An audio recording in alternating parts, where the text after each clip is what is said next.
If you just look around an organization like this, you've got people with experience in practically everything and anything you can think of related to behavioral health care, but we don't always use it. We don't because of our failure to network with one another, and we fail to use other people's skills and knowledge and understanding. We just don't use it. You've got all these people with knowledge, and we just don't use it, and we don't manage to tap into it. And it's something we're so busy trying to keep afloat that we just don't look forward to. Case managers are successful on behalf of their clients when they master networking.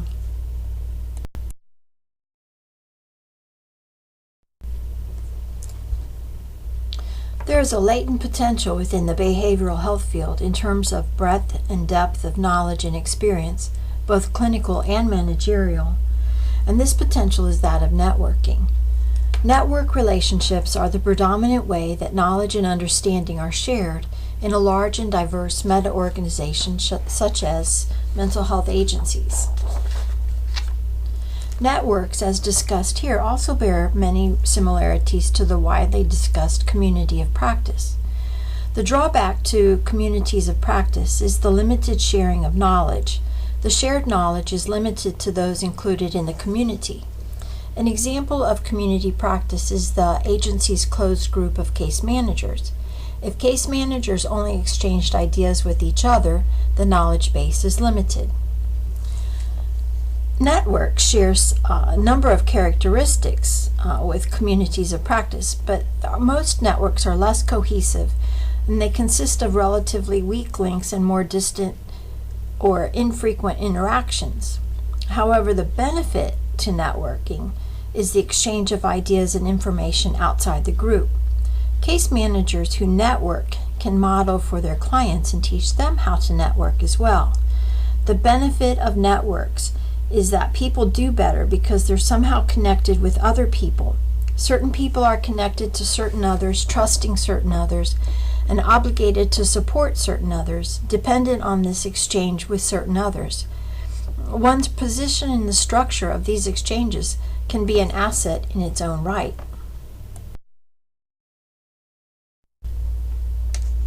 There are a variety of networks that case managers will tap into and in some cases create. Some networks are established through day-to-day operations, which are necessarily less formal and less enduring owing to the disruptions of normal organizational changes. These networks may be created temporarily to meet the immediate need of either the case manager or the client. Other networks are more substantial and more structured, and it is useful for the case manager to have both types of networks. There are 4 motives for networking, and they're shown here in this picture. There's networking for knowledge, for influence, networking for support, and networking for your career. In terms of frequency, it seems that overwhelmingly the main purpose for networking is to acquire knowledge. Knowledge acquisition can be either active or passive. The primary purpose for networking is to acquire or share knowledge, and we'll start with that one first.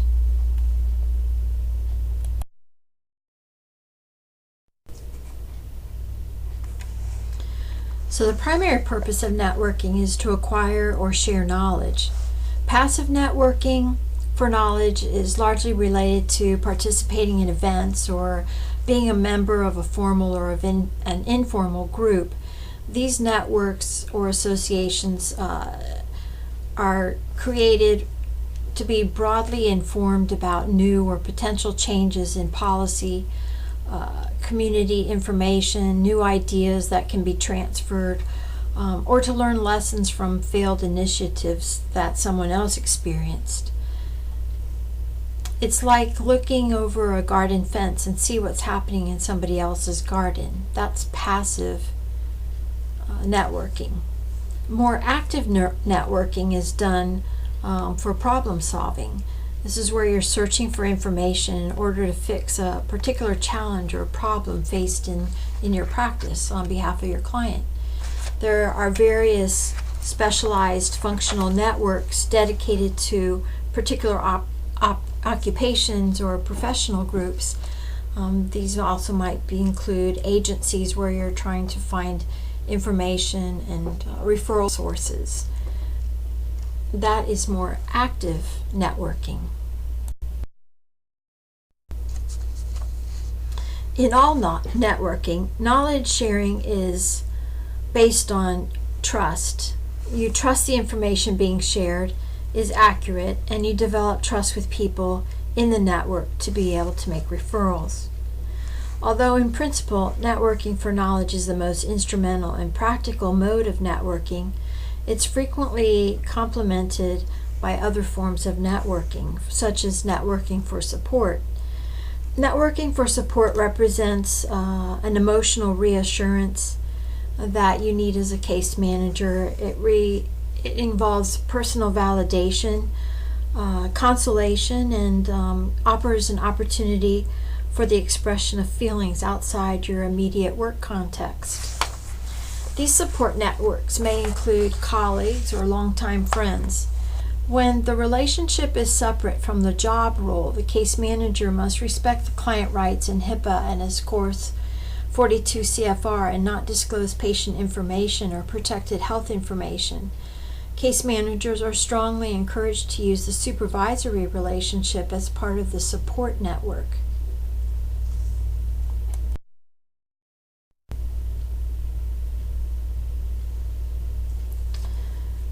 Career networking is the need to be informed about new opportunities and openings that exist.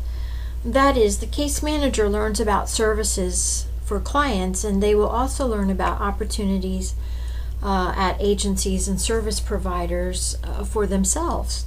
The case manager is a practiced networker.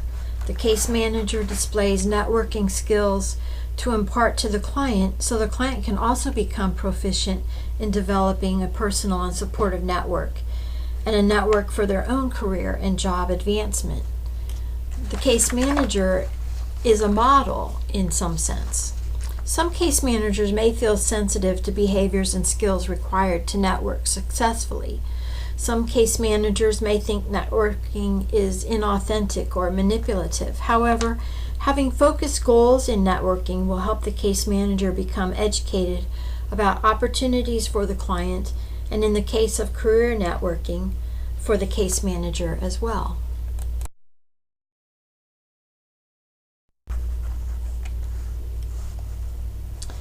Networking for influence is a specific use of networking in order to secure some influence over a decision or a behavior. Networking for influence is typically undertaken deliberately, consciously, and strategically, and it's vitally important.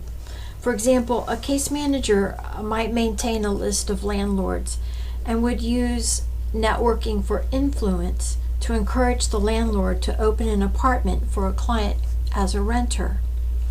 In terms of networking practices, there's a broad distinction between networking based on reciprocal change of information or a broader attempt to push or represent a particular agenda.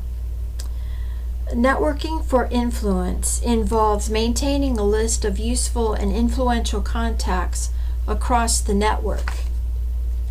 Effective networking for influence relies partially on particular understanding of organizations and relationships.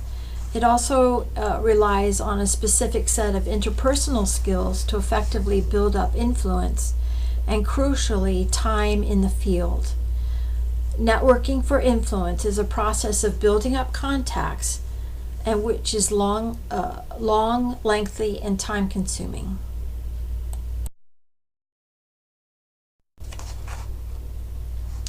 The actual practice of networking is basically introducing yourself to a colleague, or forwarding an email, or attending a conference. You may be driven by a combination of motives, and indeed the same activity may result in a combination of outcomes which do not neatly fit into any of the categories that we've described, such as networking for knowledge, networking for support, networking for career, and networking for influence. There are obstacles to effective networking, and these can be addressed here. Having time to network is an obstacle. A case manager will need to schedule networking time or focus on networking in the daily course of business. And maintaining those engagements also takes focus. The case manager is encouraged to schedule in time to get out of the office and maintain those networking relationships. Networking with a focus is absolutely essential, and that kind of going and learning and bringing the learning back or going and looking, that's absolutely essential. Case managers can't do enough of that, and there's a balance to be struck about how you create this capacity to do that and the spin-offs that can be learned from that versus the number crunching and day-to-day grind of going to meetings and the must-dos and keeping the front door open and not taking your eye off the ball. The potential for the knowledge exchange through networking is also impeded sometimes by the process of competitive tensions. This refers to the challenge of working with other agencies or service providers to learn about their openings for your clients while you're maintaining your client's confidentiality and the agency's confidentiality. The barriers described are related not only to the information of a commercially sensitive nature, as might be expected, but also to knowledge that was not clearly confidential, such as lessons learned from your experience in a particular area, or guidance on good practices, or even information on future developments which are not widely announced. A common means to balance this tension between the necessity of networking and the dangers of sharing knowledge in a competitive context relates to a titrated sharing of information. In practice, this involves carefully selecting in terms of what can be discussed at the expense of a fuller or more effective knowledge sharing process. In these situations, it's good for the case manager to discuss with the supervisor first before talking to others. You want to protect your client. You want to protect information that is protected by HIPAA and CFR 42. A final and more individual obstacle to networking lays in the personal discomfort in engaging in networking, and for some, their lack of often sophisticated interpersonal skills to network effectively. Being uncomfortable, however, may be a sign of being inexperienced. Networking is a set of learned skills, and case managers can practice with colleagues and supervisors to build confidence and develop an understanding of the value and importance of networking. So expressing discomfort may be a way of recognizing the value and importance of networking, and to learn this value will eventually make you feel more confident.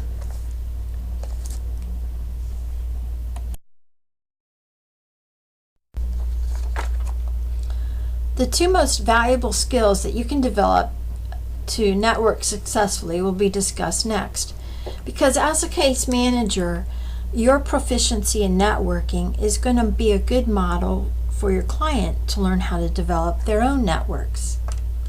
So never attend a social or a business event with the idea that it's all about you, because it's not. Networking is about relationship building, not making a sales pitch where you force others to listen to yourself drone on about yourself or your agency. When building networks, you must give something back.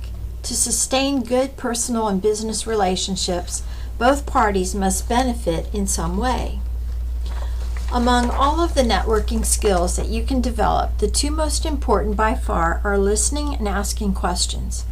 These two skills will impress new contacts and potential referral sources even more than your best business statistics. Good listening validates the value of others and shows respect. Talking too much is perceived as rude, dominating, and not reciprocal. Asking thoughtful questions shows sincerity, and it builds trust because it actively shows an interest in someone else's opinions and thoughts. One of the most unappreciated networking skills that you can easily master is the ability to listen.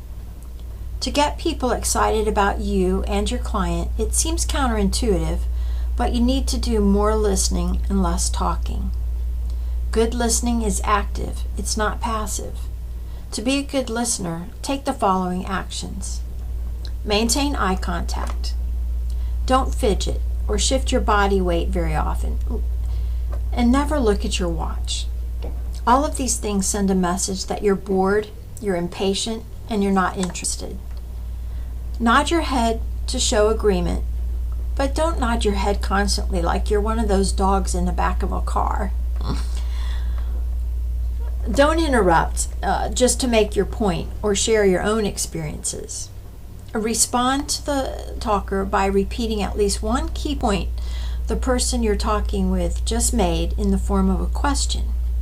For example, if Cindy Miller told you just how excited she is about a new program, ask her when it will be made available.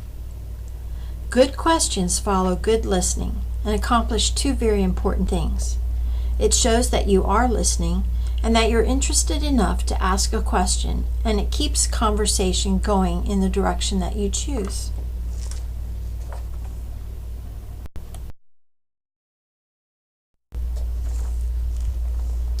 Active networking is vital to career growth. Often confused with selling, networking is actually about building long-term relationships and a good reputation over time. It involves meeting and getting to know people who can assist and who can potentially help you and your client in return. Your network includes everyone from work colleagues, business connections, your social network, and members of the group to which you belong, case managers, and behavioral health providers. Here are some of the key networking benefits. Networking is about sharing. It's about forming relationships and helping one another towards goals. Regularly engaging with your contacts and finding opportunities to assist them helps to strengthen the relationship. By doing this, you sow the seeds for reciprocal assistance when you need help to achieve your goals with the client. Your network can be an excellent source of new perspectives and ideas to help you in your role as a case manager. Exchanging information on challenges, experiences, and goals is a key benefit of networking because it allows you to gain new insights that you may not have otherwise thought of. Similarly, offering helpful ideas to your colleagues is an excellent way to build your reputation as an innovative thinker. Being visible and getting noticed is a benefit of networking that is essential in career building. Regularly attending professional and social events will help you get your face known, and you can then help build your reputation as being knowledgeable, reliable, and supportive by offering useful information or tips to people who need it. Expanding your contacts can open doors to new opportunities for both you and your client, for business, career advancement, personal growth, or simply new knowledge. Active networking helps to keep you top of mind when opportunities such as job openings arise or job openings for your client, and increases your likelihood of receiving introductions to potentially relevant people and even a referral. Networking is a great opportunity to exchange best practice knowledge. Learn about the business techniques of your peers and stay abreast of the latest industry developments. A wide network of informed, interconnected contacts means broader access to new and valuable information. Gaining the advice of experienced peers is an important benefit of networking. Discussing common challenges and opportunities opens the door to valuable suggestions and guidance. Offering genuine assistance to your contacts also sets a strong foundation of receiving support in return when you need it. By continually putting yourself out there and meeting new people, you are effectively stepping outside of your comfort zone and building invaluable social skills and self-confidence that you can take with you anywhere. The more you network, the more you'll grow and learn how to make lasting connections. It's easy to get caught up in the day-to-day of your professional realm and end up in a rut. By talking to others in your field or people with expertise in a particular area, you can gain insights from only coming from that point of view or that situation with fresh eyes. Asking for opinions from supervisors you trust or admire can help you see things in a new light and overcome roadblocks that you might not have known how to circumvent otherwise. Of course, the point of networking is to develop and nurture professional relationships and referral sources, but some of the strongest and most lasting friendships are born from working connections. Your network contacts are probably like-minded people with similar goals as your own, so it's not unlikely that your professional support network will spill over into personal friendships. As long as you have a strong network of professional connections, you can be confident that someone within your sphere will be able to answer even your toughest questions. And there's no definitive answer. You'll have a solid sounding board to bounce ideas off and put actions step by step into being to tackle bigger problems. Professional networking opens many doors in the form of career advice, lasting relationships, and even landing your dream role. This is true for you and your client. You never know who might be hiring for your job, and you never know who's looking for the perfect job for your client.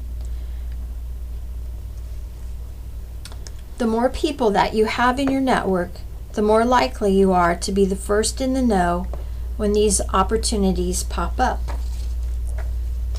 As much as networking is beneficial to you and your client, the reality is that it doesn't come naturally to many people. In fact, for some, the thought of starting a conversation with a stranger at a conference or an event incites downright dread. A good rule of thumb is to plan ahead and have a few relevant points of discussion in mind if you know that you're going to be in a situation where you'll have the opportunity to meet new people. These conversation points don't have to be all about work. They can be about topics like hobbies or the event itself. The idea is to get the conversation flowing and leave the room for future meetups and discussions. On that note, don't forget to bring business cards so you can swap details easily. Regularly networking within your industry and your discipline can set you up well to progress in your career. Nurturing relationships with your contacts is mutually beneficial. You can raise your professional profile and broaden your access to opportunities, plus work through industry challenges and gain satisfaction from assisting and connecting others in your network. Most of all, being a proficient networker will benefit your clients. You can pass on and teach networking skills to the client so that the client can develop their own self-sufficiency in this area. This ends the lesson on professional networks. Please take the test and remember that a passing score is 70%.